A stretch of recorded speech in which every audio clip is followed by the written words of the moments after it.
But I think Ohio State feels pretty good about what it's got coming back up front and probably will not be paying $3 million to Jordan Seaton. Austin, what's going on with the Buckeyes? Lots of news here today with Ohio State. What's burning the most in your mind right now? Well, it's NFL draft deadline day. Mm-hmm. It seems like that's more of a loose suggestion because they are still rolling out these announcements. I don't even know when it's technically supposed to close, but it feels like Ohio State's going to get mostly and largely good news. As you and I have talked about throughout this week, Beamer, you had Max Clare declare Mm-hmm. for the NFL draft and leave Ohio State. So they had worked quickly to bring in the multiple tight ends in the transfer portal as part of that. But then so Connor Welsing's commitment earlier this week, a flurry of portal pickups, a bonanza, some big names. And I think that there's some more on the way on both sides of the football for Ohio State. That's about as much as I would be willing to say right now because that's Berm's territory. And Mick Walker's territory. I don't want to step on any toes, but for all of the uncertainty and maybe in a lot of ways justified skepticism about what Ohio State has been doing and if there is a grand plan for roster management season. The last couple of days have been really positive, both in terms of retaining the roster and bringing in, I think, some, maybe instant impact, instant contributor players at the positions of need. So that's the stuff that's all going on right now. Again, the window closes on Friday, so business isn't going to slow down quite yet, but it has certainly been booming for the Buckeyes the last couple of days. Well, let's go ahead and say that the positivity continues and we get good news on a couple guys that we're waiting on to come back. Yeah. What would be the next position of need, or what would you want to go after? Say we get these two guys to come back, so the offense, defensive lines are kind of shaped up a little bit, but where else would you want to see them maybe go out and pick somebody out of the portal?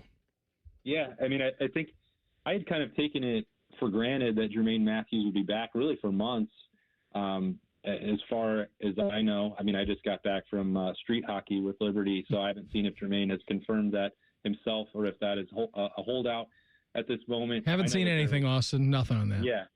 So I expect that that's going to go the right way. But even if it does, the way that Ohio State has been planning for several months, I think that you still, Jay-Z, have to go attack cornerback because of the loss of Aaron Scott. Bryce West to a slightly lesser extent. I mean, he was going to play at nickel, and Earl Little Jr., I think, will take over that role for him after Ohio State landed him from Florida State. But, I think if you're building around Jermaine Matthews and Devin Sanchez, that's really good. But when we all know that Ohio State is at its best, it has three top-flight corners that it can really trust. And this isn't a world where the Buckeyes can ever get back to having, three and then like 2, 4, or 5 stars waiting in the wing. But right now the depth is looking a little bit thin at that position. So I think we'll probably see some movement at that position in the days or hours ahead that could help fortify that. But I think that's where you look, Justin, because really everywhere else, there's not a lot that Ohio State wants or needs or feels compelled to do on the offensive side of the football. I do think that there will still be a wide receiver pursued.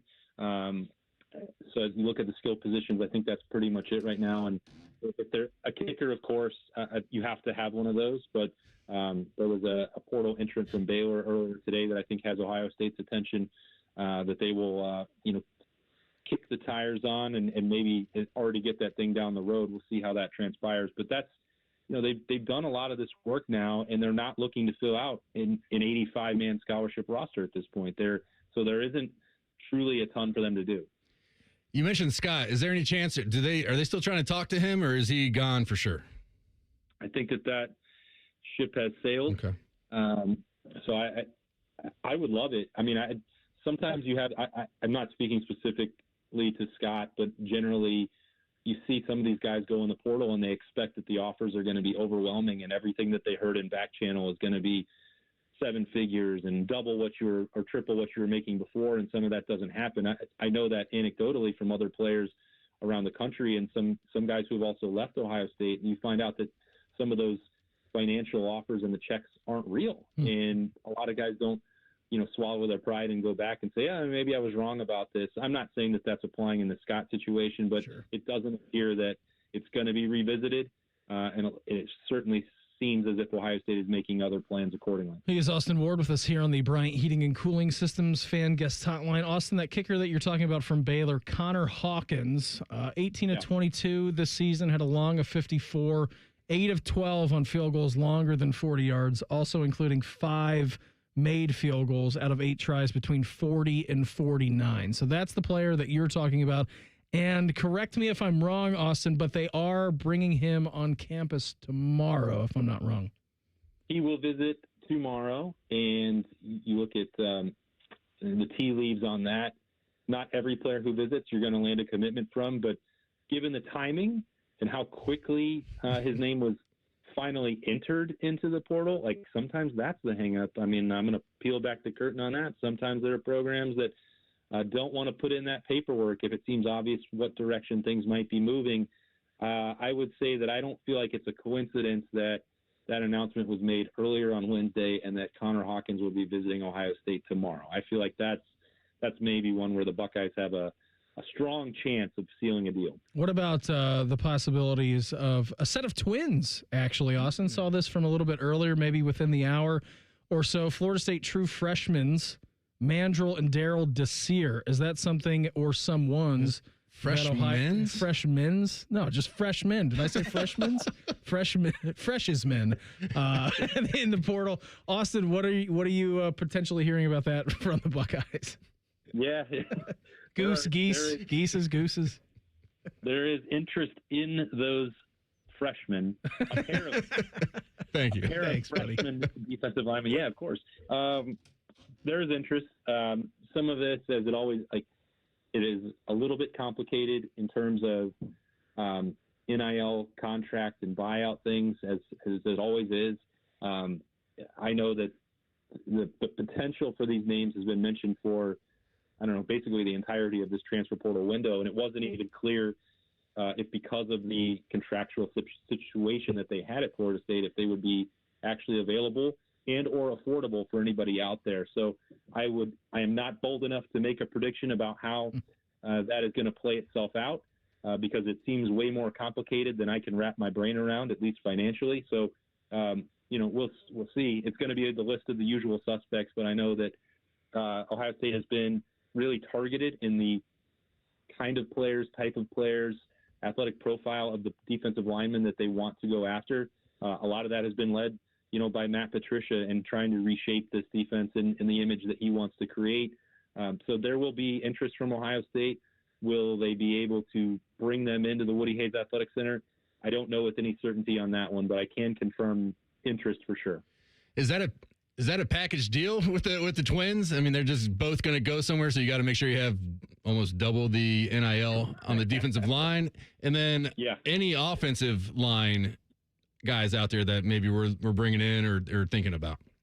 Yeah, no, I do think that they're a package deal. The Desir twins, JZ, and really the Alabama pickups with Sam Rusaw and James Smith were that way as well. So Ohio State aware of that, not scared by that, especially if they're looking at. I mean, those were 2 former 5-stars from Alabama. Like, okay, great, you want us to take this other player who is also considered one of the most imposing athletes in the country? No problem.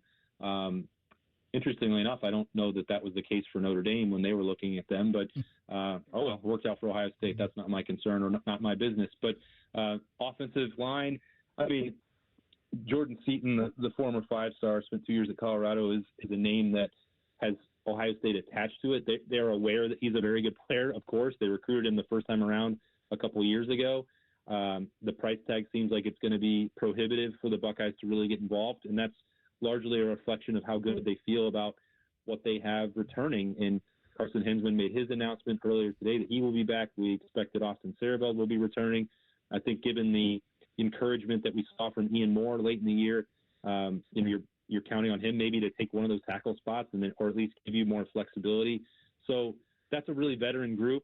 I know that we've picked on them and nitpicked the performance, or not even nitpicked, just criticized it and been skeptical based on the way that the season ended with Indiana and Miami. I think they actually did the run blocking was a lot better in the Cotton Bowl than they got credit for.